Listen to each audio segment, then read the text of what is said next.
Muli, mga kapatid, sa Paraclet, magpapatuloy po tayo sa another video. At ito po ay babalikan ko yung nakaraang video. Kung maalaala po ninyo, ay nabanggit ko ang tungkol sa pakikipagtipan ng ating Ama kay Amang Noe. Pero magdasal po muna tayo, umawit ng panimulang awitin, at sunod ay manawagan tayo sa Banal na Espiritu Santo. Sa ngalan ng Ama, ng Anak, ng Espiritu Santo. Amen. Umawit po tayo ng pambungad na awitin.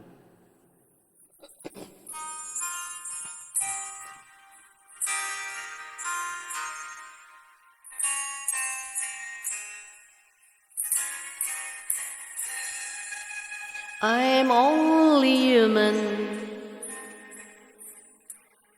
I'm just a woman. Help me believe in what I could be and all that I am. Show me the stairway I have to climb. Lord, for my sake, teach me to take one day at a time. One day at a time, sweet Jesus. That's all I'm asking of you. Just give me the strength to do every day what I have to do. Yesterday's gone, sweet Jesus, and tomorrow may never be mine. Lord, help me today. Show me the way, one day at a time. Do you remember when you walked among men? Well, Jesus, you know, if you're looking below, it's worse now than then. Pushing and shouting, that's crowded my mind. So for my sake, teach me to take one day at a time. One day at a time, sweet Jesus. That's all I'm asking of you. Just give me the strength to do every day what I have to do. Yesterday's gone, sweet Jesus, and tomorrow may never be mine. Lord, help me today. Show me the way, one day at a time. One day at a time, sweet Jesus. That's all I'm asking of you. Just give me the strength to do every day what I have to do. Yesterday's gone, sweet Jesus, and tomorrow may never be mine. Lord, help me today.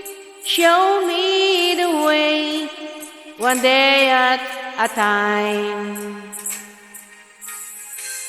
Lord, help me today.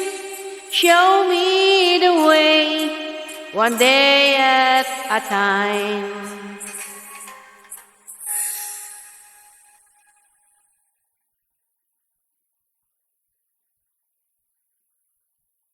Tanggapin mo rin nawa aming Amang nasa langit ang aming panawagan sa iyong kamamahalang banal na Espiritu Santo upang samahan po muli ako sa paghayag ng kahalagahan ng iyong banal na salita at tungo sa character building how process approach.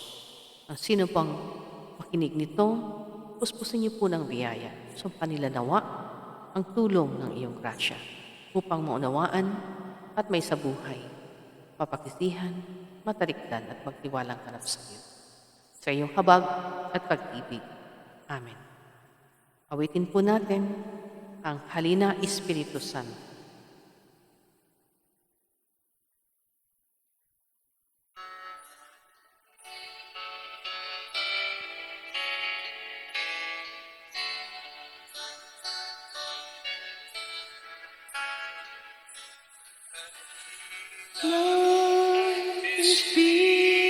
Espiritu Santo,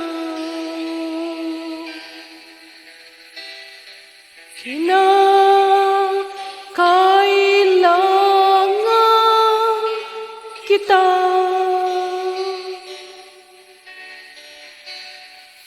Sigla at lakas ng mahina,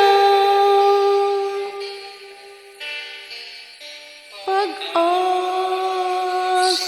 ka namin lahat.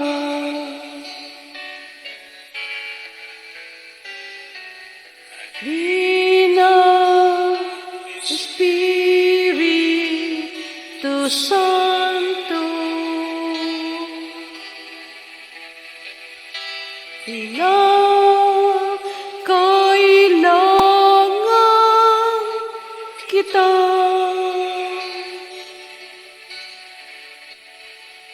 Sigla at lakas ng mahina,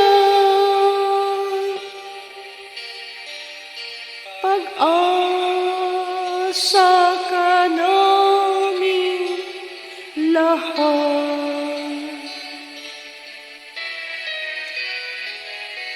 Halina, Espiritu Santo,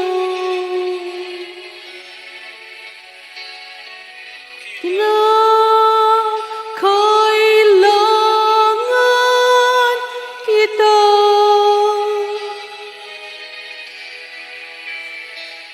Sigla at lakas ng mahina, pag-asa ka namin lahat.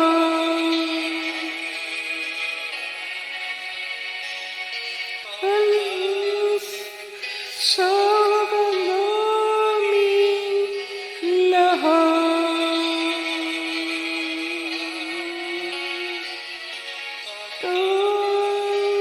Pag-asa ka namin lahat.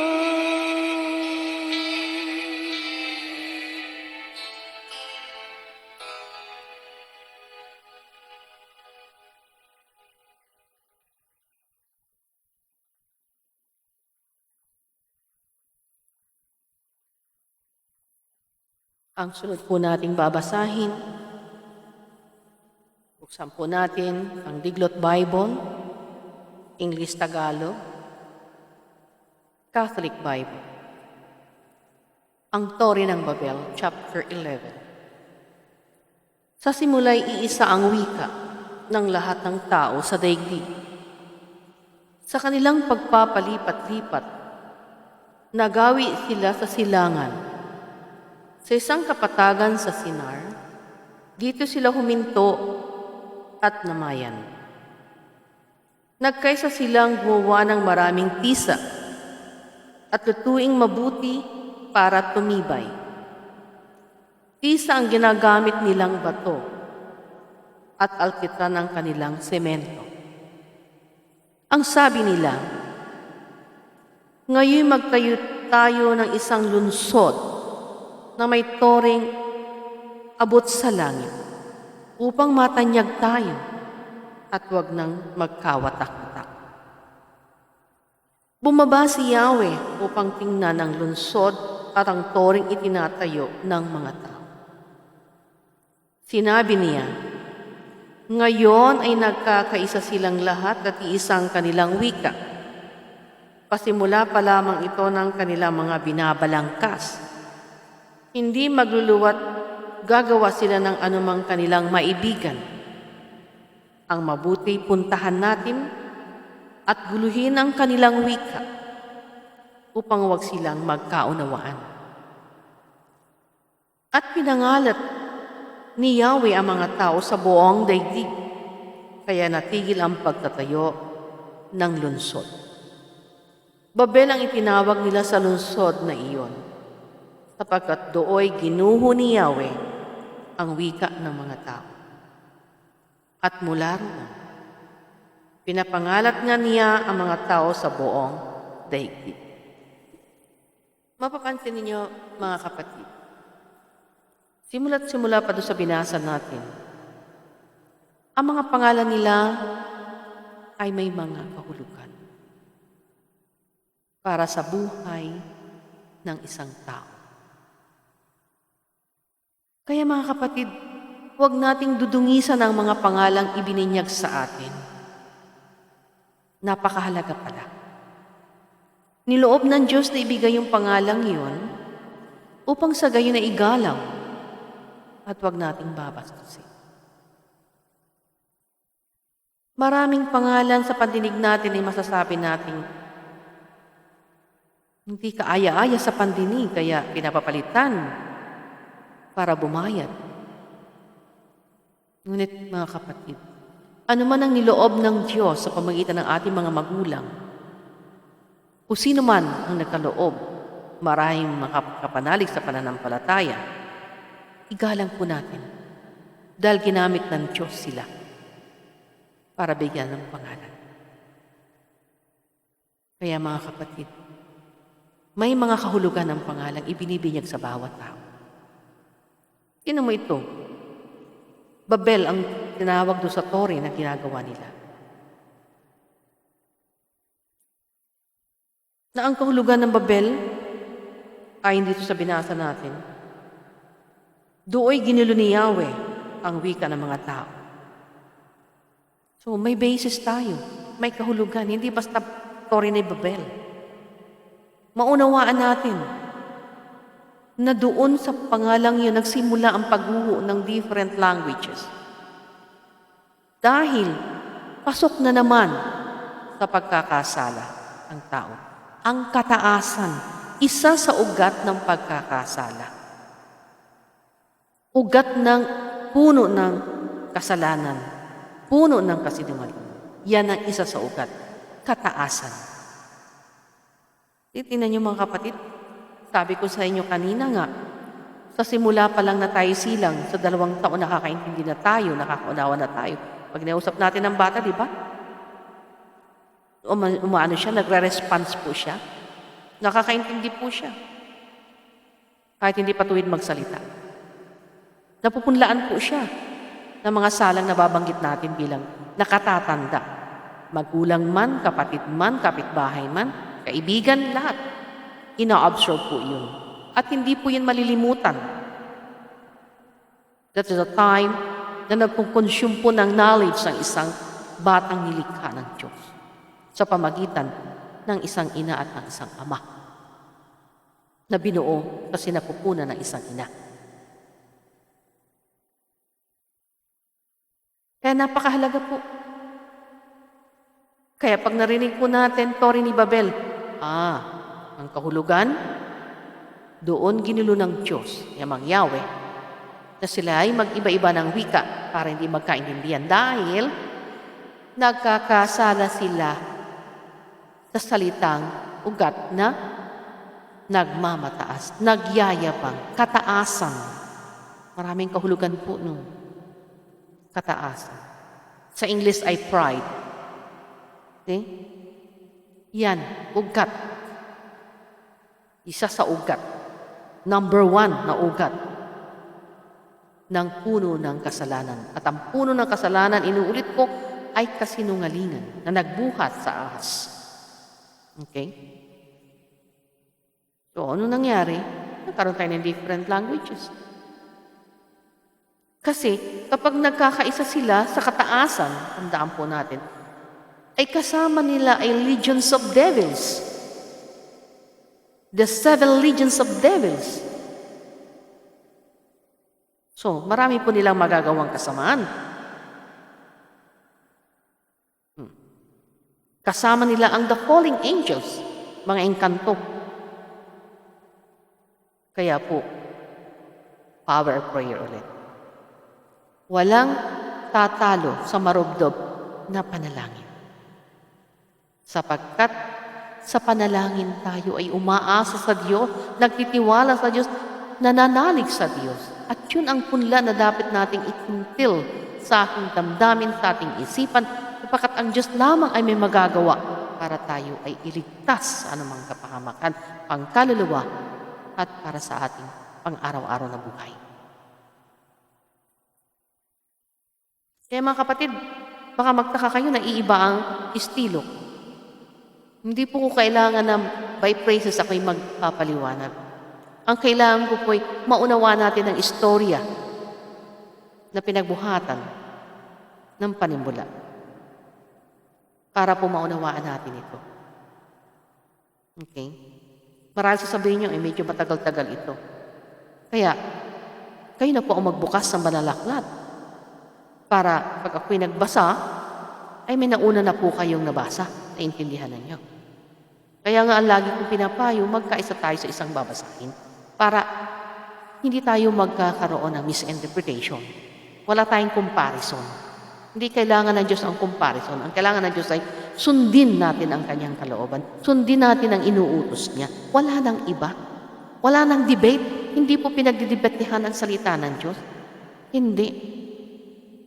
Bakit pag nagdebate po tayo tungkol sa salita ng Diyos, ay nandun po tayo sa kataasan. Still bagsak na naman tayo sa pananampalataya. Okay? So, I hope maliwanag po ito. Ngayon, tumungo po tayo sa lahi ni Sem. Ito ang mga lipi ni Sem. 2 taon makalipas ang baha. Si Sem ay nagkaanak ng isang lalaki at Arphaxad ang ipinangalan dito. Si Sem ay 100 taon na noon. Nabuhay pa siya ng 500 taon at nagkaroon pa ng ibang mga anak. Nang si Arphaxad ay 35 taon na, nagkaanak siya ng isang lalaki at ito'y pinangalan ng Sela. Nabuhay pa siya ng 43 taon at nagkaroon pa ng ibang mga anak. 30 taon na noon si Sela nang maging anak niya si Heber. Nabuhay pa siya ng 43 taon at nagkaroon din ng ibang mga anak. Sa gulang na 34 na taon, naging anak ni Heber si Peleg. Nabuhay pa siya ng 430 taon at nagkaroon din ng ibang mga anak. Sa gulang na 30 taon, naging anak ni Peleg si Reu. Nabuhay pa siya ng 200 taon at nagkaroon pa ng ibang mga anak. Si Reu naman ay 32 taon na nang maging anak niya si Serug. Nabuhay pa siya ng 207 taon at nagkaroon din ng ibang mga anak. Si Serug ay 30 taon na nang maging anak niya si Nahor. Nabuhay pa siya ng 200 taon at nagkaroon din ng ibang mga anak. Naging anak naman ni Nahor si Tare nang siya'y 29 na taon. Nabuhay pa siya ng 119 taon at nagkaroon din ng ibang mga anak. 70 taon na si Tare nang magkaanak ng 3 lalaki, sina Abram, Nakor at Haran. Ito naman ang lipi ni Tare. Anak ni Tare sina Abram, Nakor at Haran na ama ni Lot. Buhay pa si Tare nang mamatay si Haran sa kanyang sariling bayan ng Ur, Caldea. Napangasawa ni Abram si Sarai at namangasawa naman ni Nakor si Milka na anak ni Haran na ama ni Iska. Si Sarai ay hindi magkaanak sapagkat baog siya. Umalis si Tare sa lungsod ng Ur, Caldea, kasama ang kanyang anak na si Abram, ang asawa nitong si Sarai at si Lot na anak ni Haran. Papunta sila sa Kanaan, ngunit nang dumating si Haran, doon na sila nanirahan, doon namatay si Tare sa gulang na 205 taon. Chapter 12. Tinawag ng Diyos si Abram. Sinabi ni Yahweh kay Abram, lisanin mo ang iyong bayan, ang tahanan ng iyong ama at mga kamag-anak, at pumunta ka sa bayang ituturo ko sa iyo.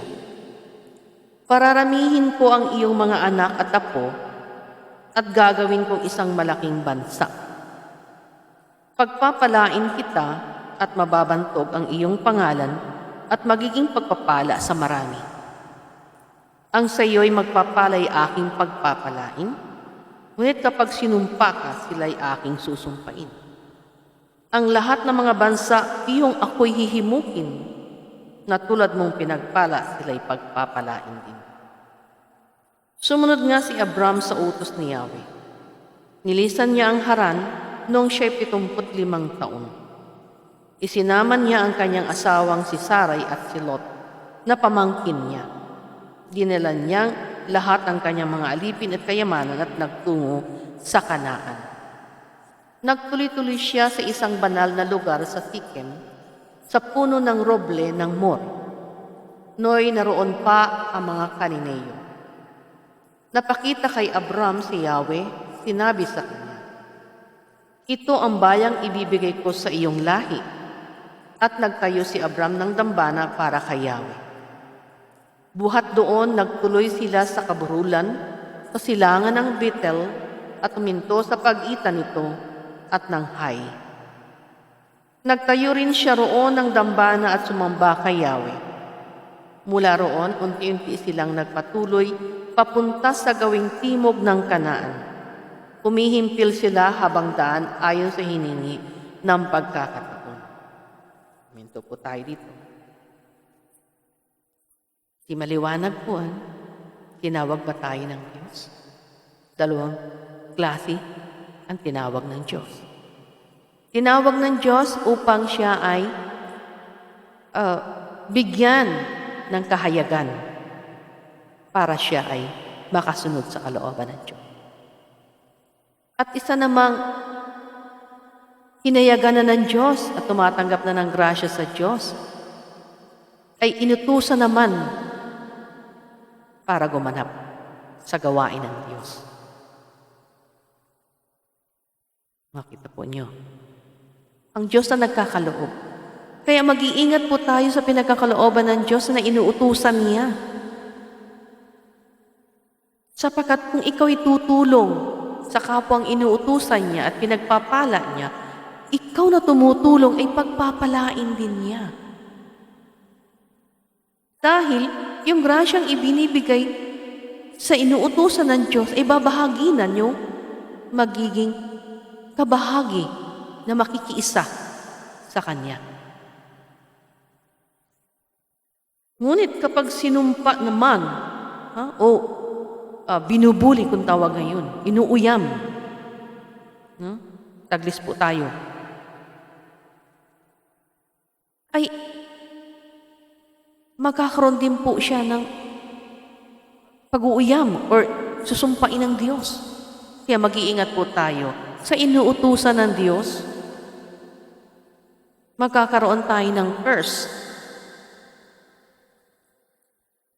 Ang lahat ng mga bansa, yung hihimukin na tulad mong pinagpala, Abram, sila ay pagpalain din. Kaya sino man ang tumanggap sa lugar na iyon, si Abram, pagpapalain din yung lugar na yun. Tinanggap siya eh. So mga kapatid, again, i-develop po natin sa karakter ang pagtanggap. Huwag po tayong mamimili.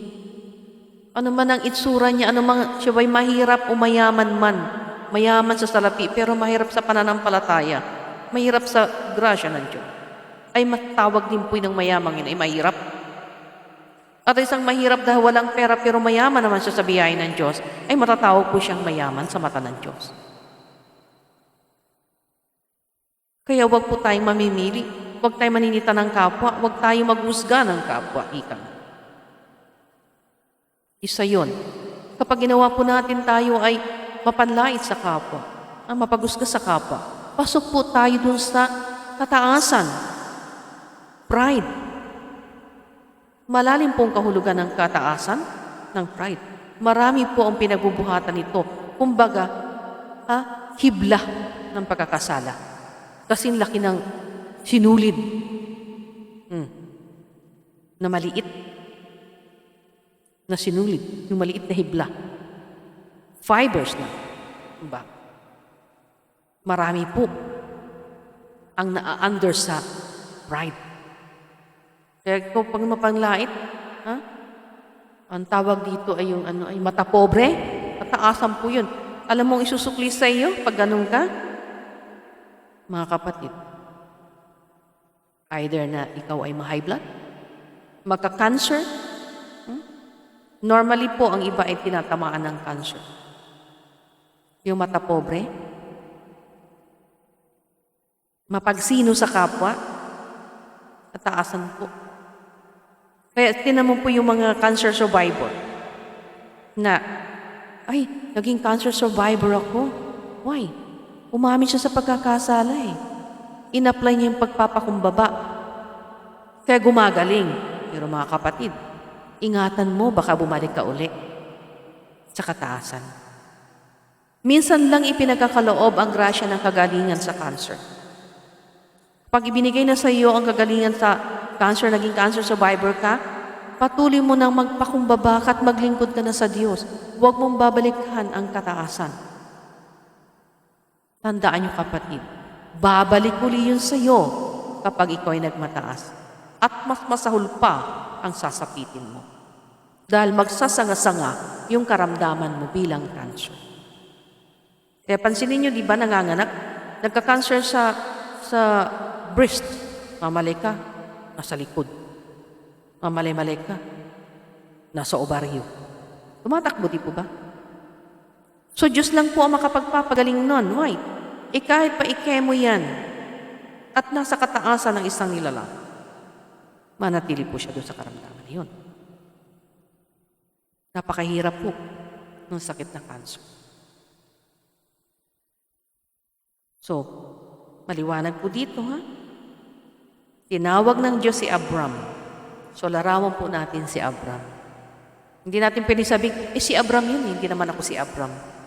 Pag ganun po ang katawiran natin, kapilosopuhan po, again, napapasok po na naman ang kalooban mo at ugali mo ng kataasan. Ang uuyam ka. Kaya, mga kapatid, ang akin lamang inahayag ay character building, how process. Ihahayag ko po ang pinagbubuhatan ng ating pinagkakamalian. Hindi ko man maihayag lahat yan. Ngunit bahala ng Espiritu Santo sa inyong himay-mahin ang kakulangan pa na aking mga sinasabi. Dahil hindi naman po ako kumpleto. I am only a part. Tagagising lang po ako. Tagapagbukas lang po. At ang research po ay magagaling sa iyo sa pamagitan ng pakikipugnayan sa Diyos. Pakikipagrelasyon sa Diyos. Kung makikita po niyo sa altar, nandiyan yung mission and vision. Nandun na po tayo sa relationship. Relationship ay pakikipagkapwa sa tao, ay pakikipagkapwa sa Diyos. Pakikitungo sa Diyos. Pakikiisa sa Diyos. So, nandiyan po nakalagay sa altar yung relationship, ang pakikipagkapwa. Yun po ang starting nito. Kasi po, kailangan natin yung misyon na matatag na pananampalataya at ang vision natin sa buhay ay matatag na pag-ibig upang kamtin natin ang eternidad. Kaya hindi po biro ang aking hinahayag sa inyo. Hindi ako by praises po mag-aayag. Babasahin ko po ang nasusulat. Bagamat hangad ninyo ay ibang pamamaraan, hindi ko po hawak yung ibang pamamaraan. Kung ano ang kaloob sa aking pamamaraan, yun po ang ibibigay ko sa inyo. Yun lang ang abot na biyayang ibinigay sa akin ng Diyos. Kung saan ako tinuruan, yun lang po ang aking ibabahagi. Kaya wag niyo akong paghahanapan. Wag niyo akong mamalaitin o mamiliitin, yung tinatawag. Hindi po ako makikipagtunggali sa sino man. Ang akin po'y paghahatid ng nais ng Diyos. Kaya kung ako'y tatanungin niyo namang history, hindi po parte ng aking kahayagan ang mga history. Kung gusto niyo po, ay kayo mag-attend ng kung anong mga seminars tungkol sa history o magbasa ng mga references. Inuunahan ko na po kayo dahil hindi ko kailangan ang bashers.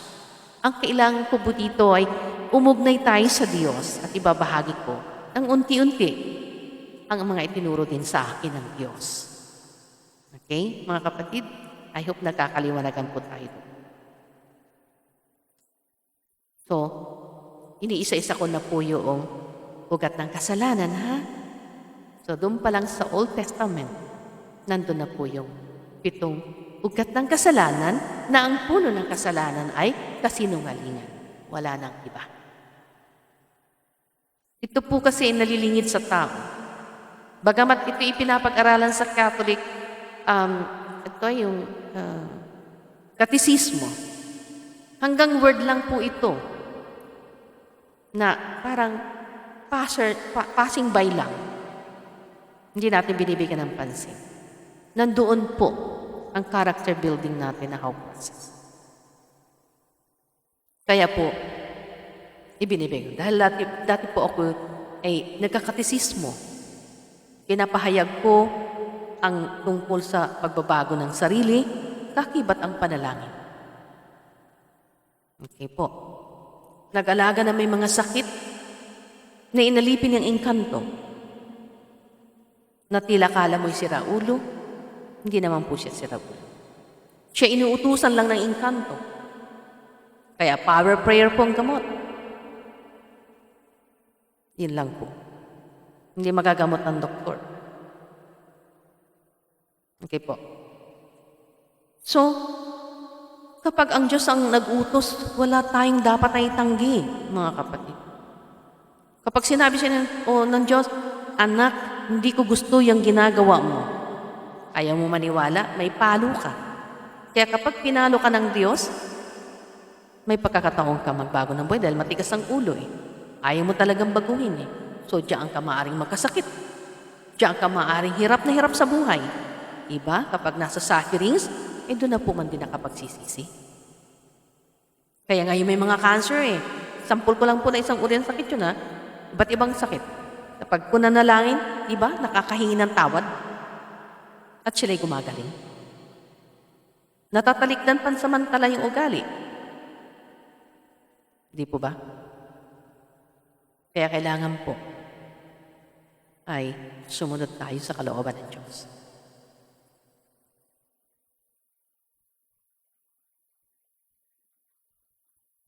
Pumunta si Abram sa Ehipto. Nagkaroon na matinding tagutom sa lupaing yaon. Kaya si Abram ay dako pa sa timog sa lupain ng Ehipto upang doon muna manirahan. Nang malapit na sila sa hanggahan, sinabi niya kay Sarai, asawa ko, ikaw ay maganda. Pag nakita ka ng mga Ehipsyo, baka patayin nila ako para makuha ka. Ang mabuti sabihin mong magkapatid tayo. Alang-alang sa iyo, hindi nila ako papatayin. Nang bumagtas sila sa hanggahan, napuna nga ng mga Ehipsyo na maganda si Sarai. Ibinalita ito ng mga pinuno sa Faraon, kaya't iniutos nitong kunin si Sarai at dalhin sa palasyo. Dahil sa kanya, pati si Abram ay tinanggap na mabuti at pinagkalooban pa ng mga kawan ng tupa at kambing, baka, asno, kamelyo at mga alipin. Sa ginawang ito, nagalit si Yahweh kay Faraon. Kaya't siya at ang buong palasyo ay nagdanas ng katakot-takot na karamdaman. At si Abram ay ipinatawag ng Faraon at tinanong, "Bakit mo ito ginawa sa akin? Bakit hindi mo sinabing asawa mo siya? Ang sabi mo'y kapatid mo siya. Kaya ako naman kinuhang asawa. Hala, isama mo siya at lumayas na kayo." Inuutos niya sa kanyang mga tauhan na paalisin ang mag-asawa, dala ang lahat nilang ari-arian. Okay. Wala tayong magagawa, kapatid, dahil si Abram, kahit sumasa kanya ang Diyos, nakakaramdam siya ng pagkatakot. Natakot siya eh. Kaya hindi niya pinagtapat na asawa niya si Sarai. Pero hindi siya ginantihan ng Diyos sa kanyang paglihim, no? Ang tawag natin yun ay white lies to save our life. Sa halip, si Faraon ang nakaramdam ng matinding karamdaman. Yun ang sinasabi ko sa inyo, mga kapatid. Huwag na huwag mong pakikialaman o lalaitin man o paghahangaran ang tinawag ng Diyos. Dahil gagantihan ka ng Diyos. Gagantihan ka ng Diyos. Kaya ganoon, mga kapatid. Kaya umalis tayo sa ugaling mapanlait, mapagmata, mapagsino, matapobre. Ngayon, sasabihin natin, hindi ko kayang alisin. Dalangin natin sa Diyos. Ihandog natin sa Diyos. Walang ibang tatawagan kundi Diyos. Ang Diyos lamang ang makakatulong nung inaayawan natin. Ang Diyos lamang, mga kapatid. Manalig tayo sa Diyos. Chapter 13. Nagkahiwalay si Abram at si Lot. Mula sa Ehipto, si Abram ay naglakbay sa pahilaga patungong Negev, kasama ang kanyang asawa at ang pamangkin niyang si Lot. Dala ang lahat niyang ari-arian. Mayaman na noon si Abram. Marami na ang kanyang mga tupa, kambing, baka, marami na rin siyang natipong ginto at ilang. Mula sa Negev, unti-unti niya siyang naglakbay pabalik sa dati niya pinagkampuhan sa pagitan ng Bethel at Hai. Pumunta siya sa dating pinagtayuan niya ng dambana at sumamba kay Yahweh. Si Lot na laging kasama ni Abram ay marami na ring tupa, kambing at baka. Mayroon na rin siyang sariling sambayan at mga tauhan. Hindi sapat ang pastulan para sa mga kawan nilang dalawa, sapagkat napakarami na nilang hayop. Dahil dito, madalas mag-away ang kanilang mga tagapag-alaga. Noon, ang mga Kaniniyo at Peristeo ay naninirahan pa sa dakong iyon. Kinausap ni Abram si Lot, "Hindi dapat mag-away ang mga tauhan natin sapagkat magkamag-anak tayo. Ang mabuti maghiwalay tayo. Piliin mo ang dakong gusto mo at doon ako sa kabila."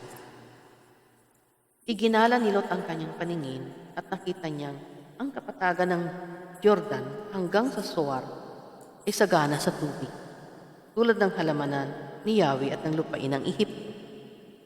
No'y hindi pa natutupok ang Sodom at Gomora. Kaya pinili niya ang dakong silangan sa kapatagan ng Jordan. At nagiwalay nga sila ni Abram.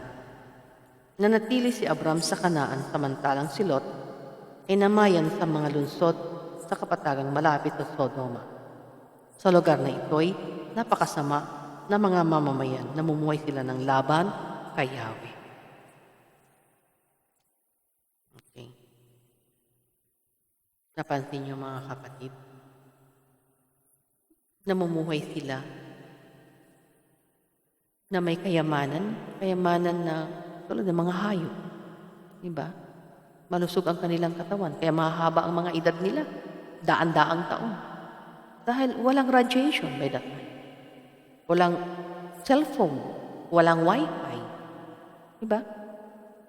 Yung mga pagkain, walang chemically formed. It's a natural. So, makikita natin, kapatid, malalaman natin ang kalusugan ay nagbubuhat sa freskong pagkain. Mga gulay, prutas, at alagang hayop na ang kinakain ay yung mga grass-fed. Na ngayon ay ang ginagamit ay may mga kung ano nung chemicals na pag kinain natin ay nagkukos ng karamdaman, di ba? Mga kapatid. So, panahon na ngayon na ibalik natin yung herbal medicine, fruits and vegetables, natural food, para tayo gumaling. May pananampalataya at pagkaing natural. Yun po ang dapat nating balikan. Dahil nandoon pong kagalingan ng ating pagkatao, kaluluwa at katawan. Diba? So, pagkaisahan natin ito mga kapatid, na tumulong tayong palaguin ng ating agrikultura at magtanim tayo ng mga halamang makakain. Huwag nating hayaang tayuan ng mga subdivision. Makialam tayo mga kapatid. Huwag nating isipin na, abenta ko yung aking taniman dahil kumikita ako ng milyones. Makakain mo ba ang pera, kapatid? At kung mangangako ang mga nasa politika, na magtatayo ng ganito, hanggang pangako lang, kapatid yun. Maganda yung may bakurang kang matatamnan. Diba? Kung lahat na yun ay makakaroon ng semento, saan ka magtataniman lang ng herbal ng oregano para manla sa sipon at ubo? Punta ka sa chemicals na naman, bibili ka ng gamot. Maapektuhan ang kidney mo, kaya maraming dinadialysis. Noong bang panahon na yun, may dinadialysis? Wala. Dahil walang sakit walang diabetes. Nakakaroon ng tinatawag na pagdadialysis. Why? Yung kinakain kasi. Kaya isa yun sa pagkakasala natin sa Diyos. Nilikha tayo, nakalarawan niya na dapat natin ingatan. At kukunin tayo ng buo na walang karamdaman dapat. So, sino tutulong? Tayo rin mamamayan, mga kapatid. Sino man nagbalik loob sa Diyos, no? Nagbabago ng sarili. Nagbabago ng pag-uugali at umaayos sa kalooban ng Diyos ang ugali. Ay meron po tayong dapat na gampanin na pangalagaan naman natin ang ating kapaligiran, tulad ng ating taniman, para hindi naman tayo magkasakit. Ibalik po natin yun. Tulungan natin ang mga doktor na gumagawa ng mga herbals na yan. Na huwag nating hayaan ng malalaking mga laboratorio na nagpapapigil. Ipagdasal po natin. The power of prayer po ulit. Di po ba? Marami kong nakikita sa news na pinasara yung kanyang maliit na tinutulungan mga mamamayang may sakit na mayroong cancer, na ang gamit niya herbal, pero siya ay nag-aral ng pagkadoktor. Marami pong na-post niyan sa YouTube at even sa Facebook. Alam niyo yan, mga kapatid. Mahalin natin yan dahil sila binigyan ng talento upang ibalik sa dati para hindi tayo magkaroon ng diabetes at dialysis. Tsaka iinom ng gamot na apektuhan ng kidney, liver. Kaya tuloy umiikli ang buhay ng tao. So mga kapatid, susi tayo, bawat isa na. Magtulungan tayo.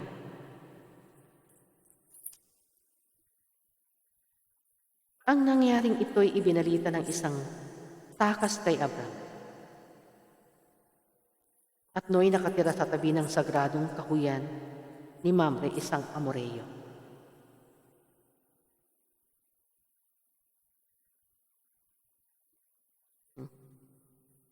Balik po tayo dito. Nalaktawan ko, no?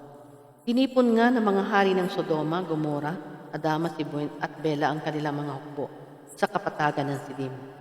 Doon nila hinarap sina Haring Kedorlaomer ng Elam, Kedal at Goyim.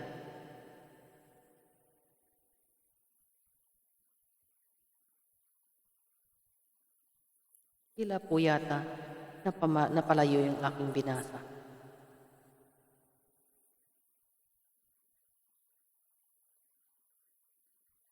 Okay. Dito tayo. Iginala ni Lot ang kanyang paningin at nakita niyang ang kapatagan ng Jordan hanggang sa suwar ay sagana sa tubig, tulad ng halamanan ni Yahweh at ng lupain ng Ehipto. Nooy hindi pa natutupok ang Sodoma at Gomora, kaya pinili niya ang dakong silangan sa kapatagan ng Jordan at naghiwalay nga sila ni Abram. Natili si Abram sa Kanaan samantalang si Lot ay namayan sa mga lungsod sa kapatagang malapit sa Sodoma. Sa lugar na ito'y napakasama ng mga mamamayan, namumuhay sila ng laban kay Yahweh. Si Abram ay napa sa Hebron. Pagkaalis ni Lot, sinabi ni Yahweh kay Abram, "Tumanaw ka sa palibot mo, ang lahat ng lupaing natatanaw mo ibibigay ko sa iyo, sa iyong anak at sa magiging anak mo. Walang makaaagaw niyan sa iyo. Ang iyong mga inapo ay gagawin kong sindami ng alikabok sa lupa. Libutin mo na ang buong lupain, ang lahat ng iibibigay ko sa iyo." Lumipat nga si Abram sa Hebron at doon tumira sa tabi ng puno ng roble sa Mamre. Nagtayo siya naroon ng dampana para kay Yahweh. Mapapansin niyo mga kapatid, napakahalaga po ng altar o dambana ang pangalan ng unang panahon. Kaya ang bahay po natin, ang pinakang heart ng tahanan po ay altar. Meron po dapat tayong ilalaang isang maliit na lugar. Maliit ang bahay natin. Na doon tayo ay makapagninilay, makapagbabasa ng banal na aklat, makapagdadasal. Isang kwartong dambana para sa Diyos. Na doon ay makikipag-usap. Sindihan ang kandila at pagkatapos magdasal, patayin ito. Baka makasunod. Right away, patayin po ang kandila. Okay po. Kaya mapansin mo, simula sa simula, may dambana silang itinatay. Naghahandog sila. Diba? Huwag natin sabihin na Old Testament yan no? I-fulfill po natin ang Old and New Testament. Sinabi ng Diyos yan I come not to destroy the Old Covenant, but to fulfill it. Interconnected po ito Hindi natin makikita ang pagkakasala at saan nagmula kung di natin babalikan ang pinagmulan ng nagkasala. At sino naging dahilan at sino nagputos. Maliwanag po yun sa sikat ng araw. Huwag po tayo magpaniwala sa mga inaakala lang. Binigay ng Diyos ang Old and New Testament para basahin natin. Para hindi po tayo malinlang. Okay po. Iniligtas ni Abram si Lot. Nang panahon ni na Haring Amraphel ng Sinar, Aryok ng Elasar, Kedorlaomer ng Elam at Tidal ng Goyim, nagkaroon ng digmaan sa Kanaan. Dinigma ng mga haring ito sina Haring Bera ng Sodoma, Birsa ng Gomora, Sinab ng Aduma, Semeber ng Seboim, at Suwar ng Bela. Sila'y 12 taon na nasakop ni Kedorlaomer. Ngunit, na 13 taon, nagkaisa silang umaklas laban sa kanya. Tinipon nila ang kanilang mga hukbo sa kapatagan ng Sidim na naging dagat na patay. 1 taon buhat nang sila'y umaklas, dumating si Kedorlaomer, kasama ang mga haring kakampi niya upang sila'y muling sakupin. Nalupig na niya ang mga bansang kanyang dinaanan. Ang mga Refaita sa Astarot, Karnaim, ang mga Susita sa Ham, at ang mga Imita sa Sawi, Kiriataim. Tinalo na rin nila ang mga Horiyo sa kabundukan ng Seir hanggang sa Elparan, sa gilid ng Disher. Buhat do'y bumaling silang patungo sa Kadis o Inmispat at sinakop ang lupain ng mga Amalisita at ng mga Omriyo sa Sason, Tamar. Tinipon nga ng mga hari ng Sodoma, Gomora, Adma, Siboma at Bela ang kanilang mga hukbo sa kapatagan ng Sidim. Doon nila hinarap sina Haring Kedorlaomer ng Elam, Tidal ng Goyim, Amraphel ng Sinar at Arlok ng Elasar. 5 laban sa 4, natalo ang 5 hari. At ang sila'y tumakas sa labanan, ang hari ng Sodoma at ang hari ng Gomora ay nahulog sa balon ng Alkitran. At marami sa dakong iyon. Ang iba'y nakatakas papunta sa kabundukan. Kaya't sinamsam ng 4 na hari ang lahat ng ari-ariang natagpuan sa Sodoma at Gomora, pati ang pagkain doon. Binihag din nila si Lot na nakatira sa Sodoma at dinala ang lahat niyang ari-arian. Ang nangyaring ito ibinalita ng isang takas kay Abram, na nooy nakatira sa tabi ng sagradong kahuyan ni Mamre, isang Amorey. Ito ang mga kapatid niyang sina Eskol at Aner, ay kasapi ni Abram. Pagkarinig niya sa nangyari sa kanyang pamangking si Lot, tinawag niya ang kanyang mga tauhan at nakatipon siya ng 318 mandirigma. Sinundan nila ang mga kalabang hari hanggang sa Dan. Pagdating doon, nagdalawang pangkat sila at pagsapit ng gabi, sinalakay nila ang kaaway. Nalupig nila ang mga ito at inugis hanggang Hoba sa ilagan ng Damasco. Nabawi nilang lahat ang nasamsam na ari-arian at nailigtas si Lot at ang kanyang mga kasamahan. Nakita niyo po ang kakaiba po ng mga kapatid. Dahil si Abram ay tinawag ng Diyos, hindi siya papabayaan ng Diyos. Okay. Kasama niya ang Diyos at lagi siyang nananalangin sa Diyos. Sinong nauuna sa kanilang labanan? Ng Diyos. Ngayon, kung ibibigay po natin sa ngayon, ang istorya ng ating bansa, lalo sa bansang Pilipinas, mananalo po tayo at maangkin natin ang Spratly Island, Scarborough, Sabah. Kung tayo pangungunahan ng Diyos, sino ang namumuno sa atin? Dapat nasa biyaya siya ng Diyos. Magdasal, humingi ng awa sa Diyos, manalig sa kapangyarihan niya. Yun po ang kailangan. May armas ka mang dala kung wala ka rin namang gabay ng Diyos. Hindi po tayo magwawagi. Kaya maraming parte ng bansang Pilipinas ang kinakamkam ng karatig na bansa. Hindi ba natin nakikita? I-chosen country ang Pilipinas. Anong dahilan? Dahil nga ang mga tao ay nasa kurakot. Harap-harapang pagnanakaw. Nagpapasuhol at nagsusuhol, pareho lang po nagkakasala yun. Nagbebenta ng lahat ng bagay, maging droga. Nagsisinungaling kahit hindi COVID ang sakit, sasabihin na COVID dahil lang para magkapera. Di po ba? Nagbibigay ng rapid testing kahit wala namang katotohanan yung nagiging result. Magka-quarantine, dadalhin sa ang mga dumating na galing na sa ibang bansa. Pinag-iintresan dahil babayad sila sa hotel sa halip ng resulta ng COVID testing ay 1 araw lang, ay aabot ng 7 araw o 2 linggo para maubos ang pera nitong nagpakahirap sa ibang bansa. Mahirap sa ibang bansa po magtrabaho kaysa sa sariling bayan ng Pilipinas. Yun po ang totoo. Alam lang sa Pilipinas, dollar o anuman ang tinatanggap, akala nila maginhawa, hindi po. Hindi po maginhawa ang nasa ibang bansa.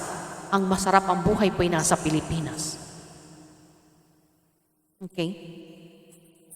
So ngayon mga kapatid, bakit naglalaban-laban dapat mangunguna ang Diyos? So ngayon, mga kapanalig sa pananampalataya, manalangin po natin, ipanalangin natin ang mga lider ng bansa, simula sa presidente hanggang congressman, hanggang mayor, hanggang barangay. Panalangin natin sila'y makapagsisi, maliwanagan nila ang kanilang mga gawang mali, ang kanilang mga asal, dahil nadadamay tayong mamamayan. Baka naman sabihin natin na wala na akong panahon para ipagdasal sila. Anong ibig sabihin? Di wala na rin panahon ang Diyos sa iyo para ikaw ay pagpalain. Huwag ganun mga kapatid. Isa lang ang pinagmula natin. Magkakalinga tayo sa isa. At yun ang gusto ng Diyos. Magkaisa tayo sa ngalan ng Diyos. Ama, Anak at Espiritu Santo, kasama ang mahal na Ina. Dahil kung wala, ang mahal ng walang Diyos anak. Okay? Mga kapatid, naway bigyan ng pagpapahalaga ang aking inahayag sa inyo. Yan ang panawagan ng Diyos. Instrumento lang po ako. Instrumento lang po ako. Nililiwanag ko po. Hindi ko kayo sinasaktan ng loob, hindi ko kayo ino-offend. Wala akong karapatan na manakit ng kapwa. Kundi, sinusunod ko lamang ang nais ng Diyos. Ang ihayag, ang character building, how process approach. Nakaakibat ang pananampalataya at pananalig at mataimtim na pagdarasal.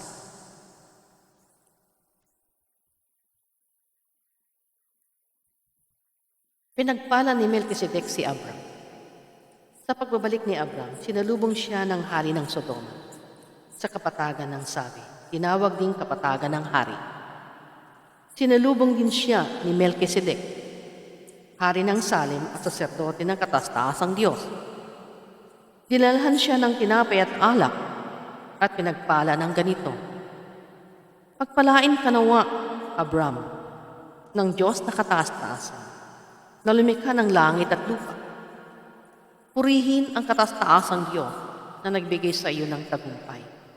At ibinigay ni Abram kay Melchizedek ang ikapu ng lahat ng kanyang nasamsam. Okay? Binigay kay Melchizedek.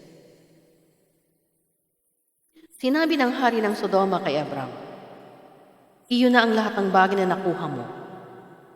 Ibalik mo na lamang sa akin ang lahat kong mga tauhan.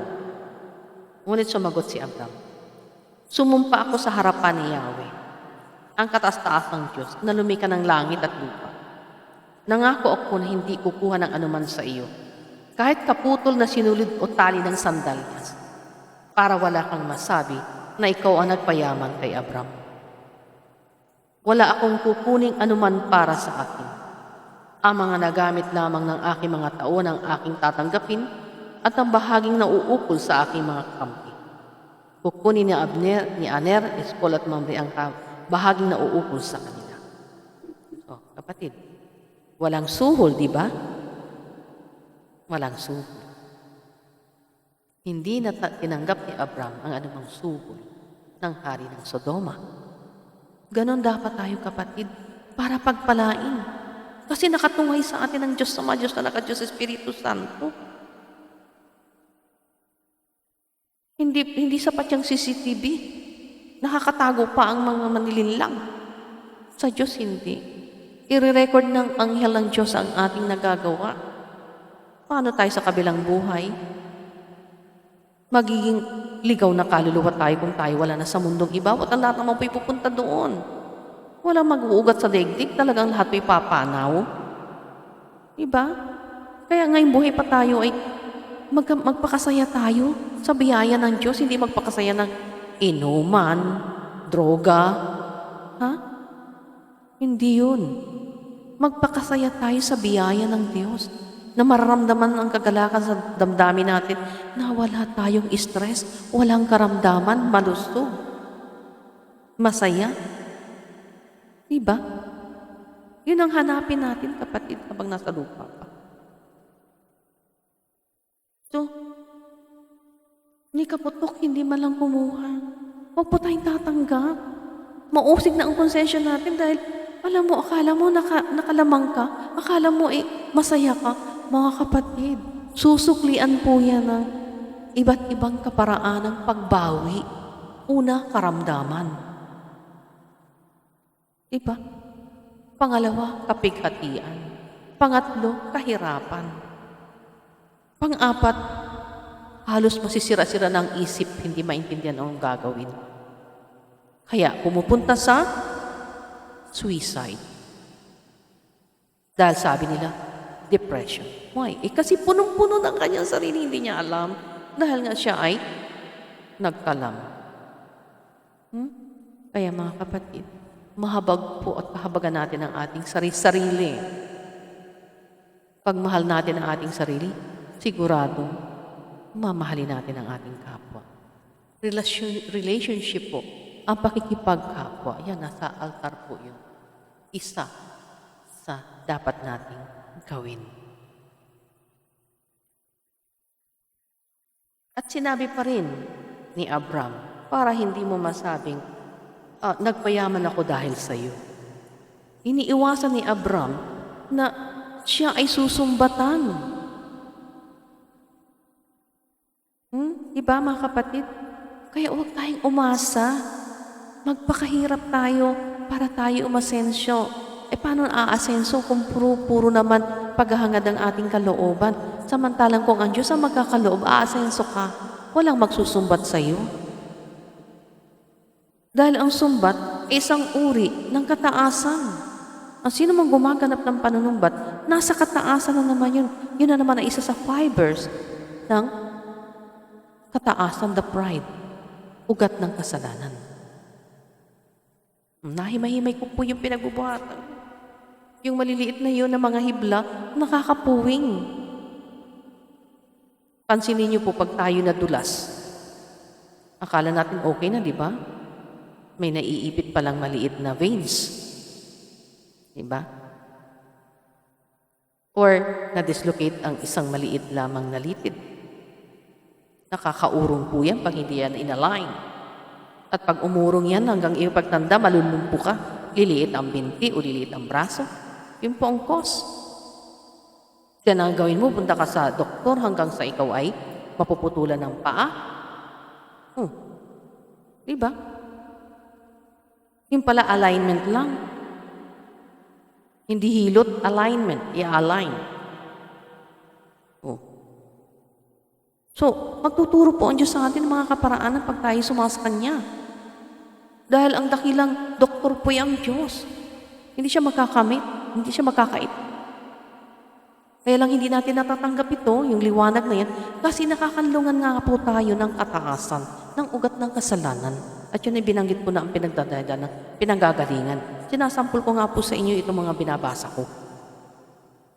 Kaya kung tinanggap ni Abram yung ibibigay ng hari ng Sodoma, ay magkakaroon si hari ng Sodoma ng kataasan. Why? Darating ang oras, susumbat sa kanya. Na ang akala ni hari ng Sodoma, yumaman siya dahil sa binigay ni hari ng Sodoma. So nakita nyo, tumulong pa si Abram sa parang wag siya magkasala. So, kapatid, tulungan natin ating kapwa na huwag tayo maging dahilan ng ipagkakasala, kaya huwag tayo magsusuhol. Tinuturuan natin ang ating kapwa na magkasala. Mahina siya. Tinanggap. Di pareho kayo may kasalanan. Ikaw na nagsuhol at ikaw naman na tumanggap. Diba? Ito mo na ating bansa. Maraming pumapasok dyan sa immigration, na may mga kaso sa ibang bansa. Di nabubulabog ang ating bansang matahimik. Nandiyan ang tagapagdala ng droga dahil sinuhulan ng mga banyaga. Diba? Tinanggap naman. Hanggang sa interconnected na sino saan dadaan yung papers. Kaya maraming kabanyaga sa Pilipinas na walang papers pero may mga kaso pala sa ibang bansa. Tapos ngayon, irereklamo natin sa gobyerno. Mahina ang gobyerno, mahina ang administration. Mga kapatid, sino ang gumagawa ng kapalpakan? Ang kapwa natin. Panahon na, mga kapatid. Magbalik loob na sa Diyos. Tigilan na yan, tundukan na yan ganyang gawi.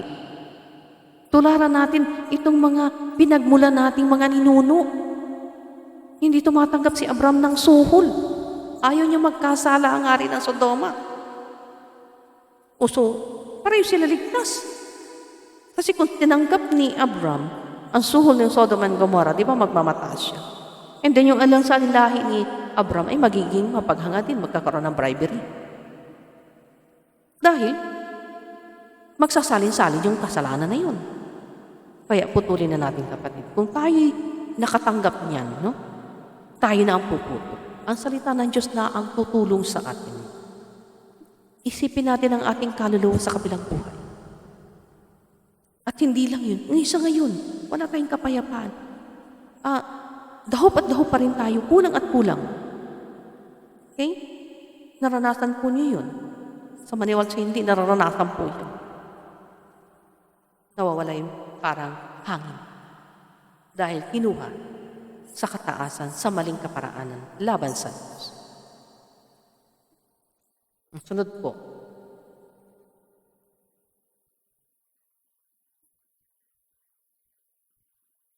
nakipagtipan ang Diyos kay Abram. Pagkaraan ng lahat ng ito, si Abram ay nagkaroon ng isang pangitain. Narinig niyang sinabi sa kanya ni Yahweh, Abram, huwag kang matakot ni mangambaman. Kalasag mo ako, kita'y iingatan, at ikaw ay aking gagantimpalaan. Ngunit sinabi ni Abram, Yahweh, ano pang gantimpalang ibibigay mo sa akin?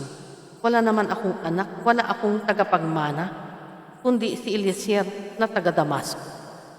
Hindi mo ako pinagkalooban ng anak, kaya isa akong alipin ang magmana ng aking ari-arian.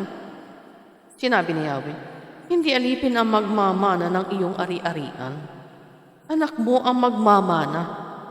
At inilabas siya nito at sinabi sa kanya, masdan mo ang mga bituin. Mabibilang mo ba iyan? Ganyan karami ang magiging anak mo at apo. Nanalig si Abram at dahil dito'y kinalugdan siya ni Yahweh. Kaya pag sinabi sa atin ng Diyos, sumaaking ka lang anak, hindi kita pababayaan, maniwala ka at manalig, sumunod. Mahirap bang gawin yan, mga kapatid? Mahirap bang makipag-usap sa Diyos, makipagrelasyon sa Diyos? Diba? Kaya matuto tayong tumanggap ng pagkakamali. Ang magbibigay paliwanag sa atin ang mga sitwasyon na nagaganap sa ating buhay. Huwag natin gawing bulag-bulagan tayo. Nagtuturo ang sitwasyon. Yun lang, mga kapatid, ang pinakamahalagang nais kong maparating sa atin. Sinabi pa ni Yahweh kay Abram, akong kumuha sa iyo sa Ur ng Kalday upang ibigay sa iyo ang lupaing ito. Itanong naman ni Abram, Yahweh, aking Diyos, paano ko malalamang ito'y magiging akin? Sinabi sa kanya, dalhan mo ako ng isang baka, isang kambing, at isang tupa. Bawat isa'y 3 taon ang gulang. Magdala ka rin ng isang kalapati at isang bato-bato. Dinala nga ni Abram ang lahat ng iyon at biniyak ang bawat isa, maliban sa mga ibon.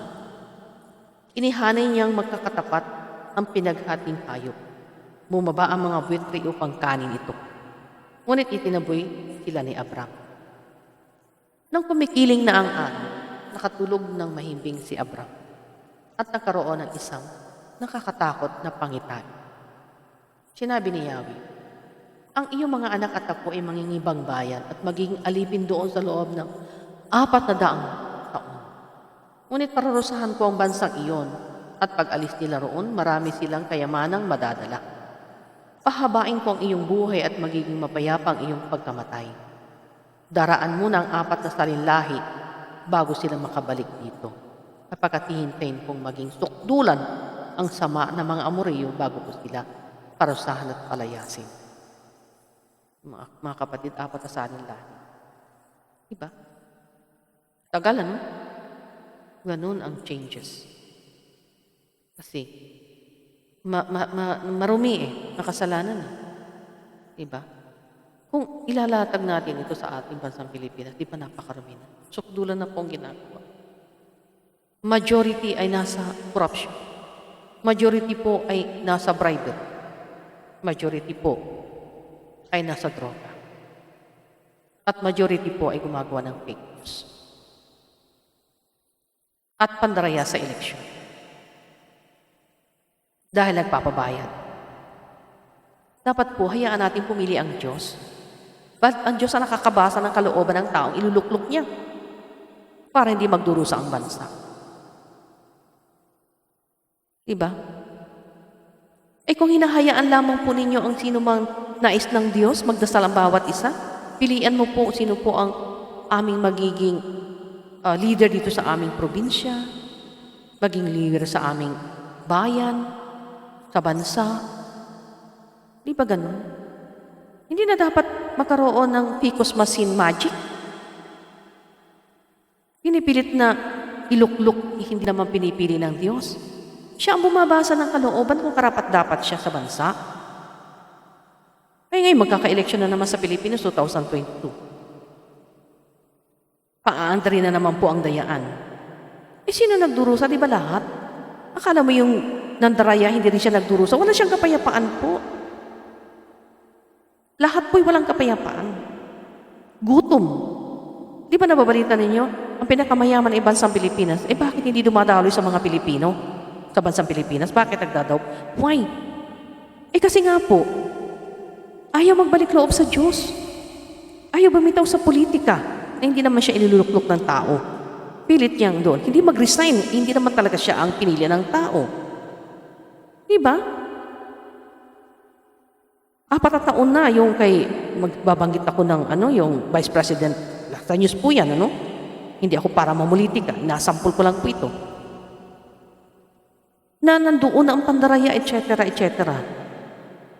Hindi pa rin mapaupo. Hindi natin alam ano bang inihanda ng Diyos sa kanya dahil siya pinili ng mamamayan, majority of the Filipino people. In the Philippines and outside the Philippines, na sila ay absentee voting na voters na bumoto. Magdalawang isip po tayo dahil para-pare tayo madadamay.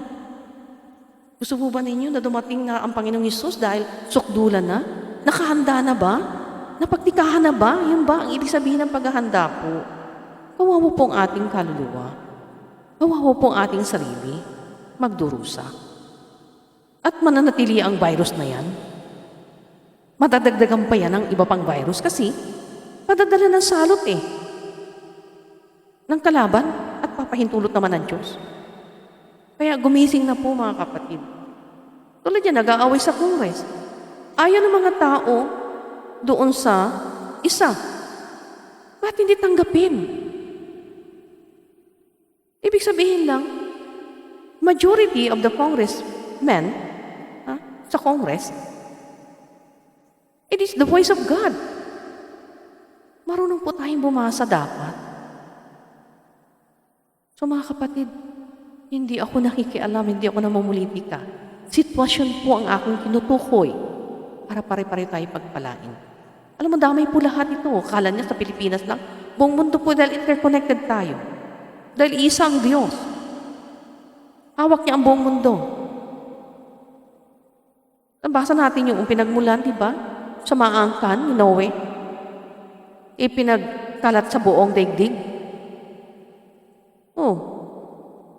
Huwag na natin pong lukuhin ang ating sarili. Iisa lang tayong pinagmulan.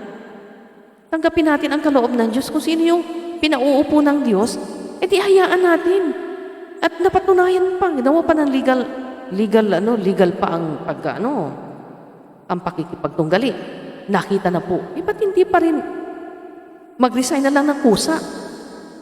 Di po ba? Para din natin sa ating sarili ito. Yun ang pinili ng Diyos sa pamagitan ng mamamayang Pilipino.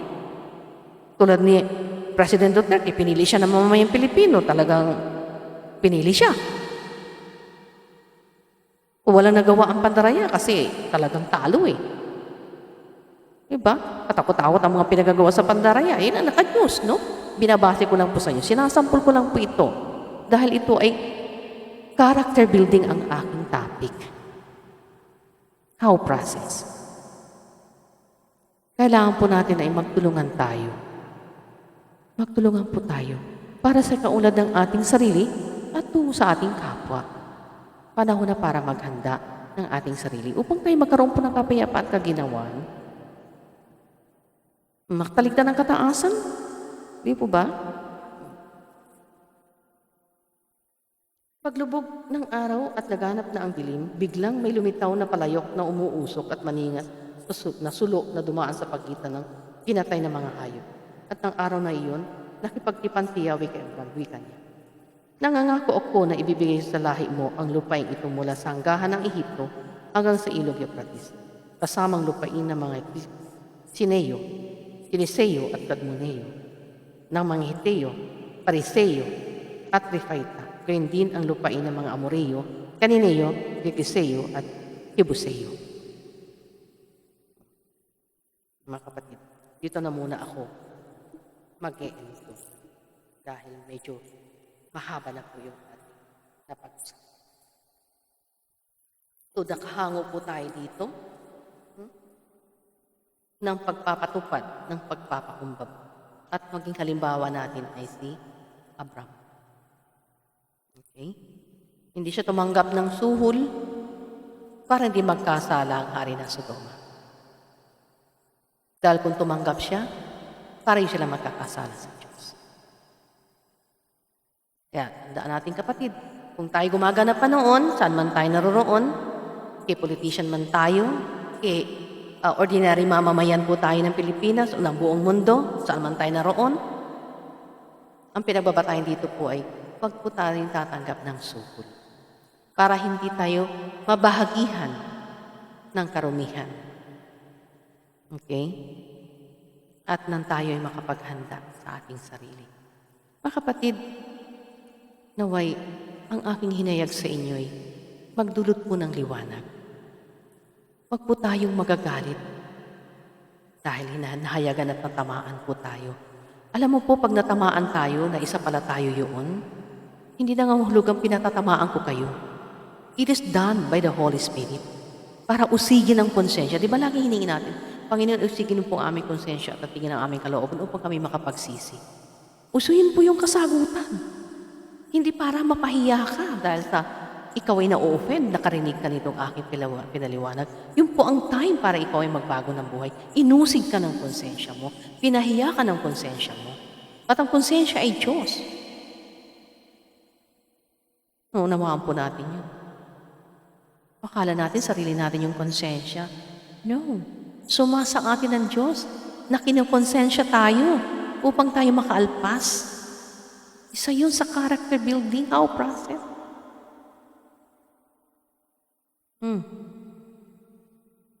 O mga kapatid,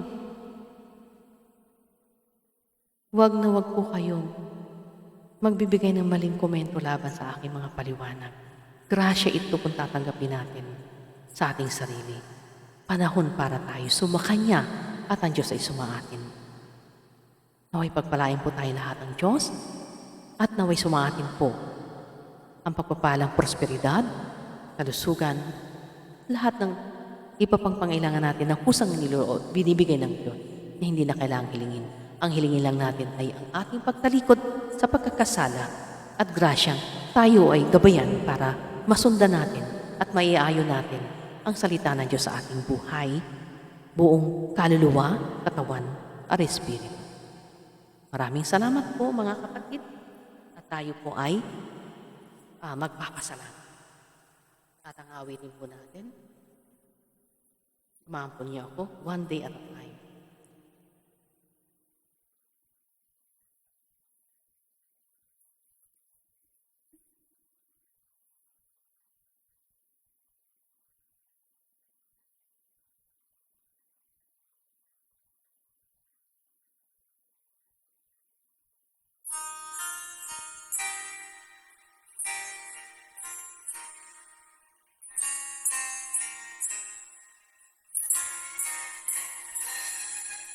I'm only human. I'm just a woman. Help me believe in what I could be and all that I am. Show me the stairway I have to climb. Lord, for my sake, teach me to take one day at a time. One day at a time, sweet Jesus, that's all I'm asking of you. Just give me the strength to do every day what I have to do. Yesterday's gone, sweet Jesus, and tomorrow may never be mine. Lord, help me today. Show me the way, one day at a time. Do you remember when you walked among men? Well, Jesus, you know, if you're looking below, it's worse now than then. Pushing and shouting, that's crowded my mind.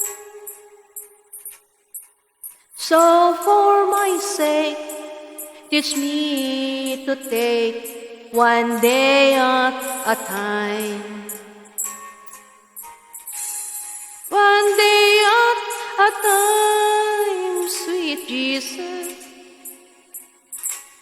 That's all I'm asking of you. Just give me the strength to do every day what I have to do. Yesterday's gone, sweet Jesus, and tomorrow may never be mine. Lord, help me today. Show me the way, one day at a time. One day at a time, sweet Jesus. That's all I'm asking of you.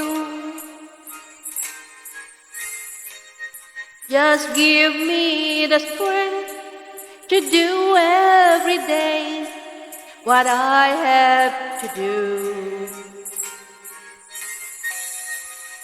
Yesterday's gone, sweet Jesus, and tomorrow may never be mine.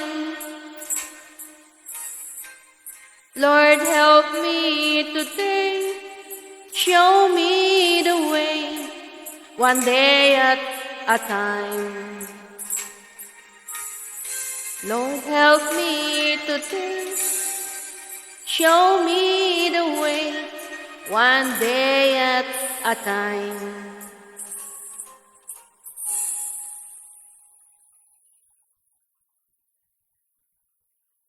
Sa ngalan ng Ama, ng Anak, ng Espiritu Santo. Amen. Mga kapatid, kung naibigan po ninyo ito, nakatulong sa inyo, magbigay po kayo ng comment kung ito ay pinagpala kayo. At higit sa lahat, kung ano pa po umari niyong i-share. Give it the comment and subscribe and share para po marami mabahaginan. Huwag po tayong matakot. Huwag po tayong magkalala. Huwag tayong mangamba. Magtulungan po tayo.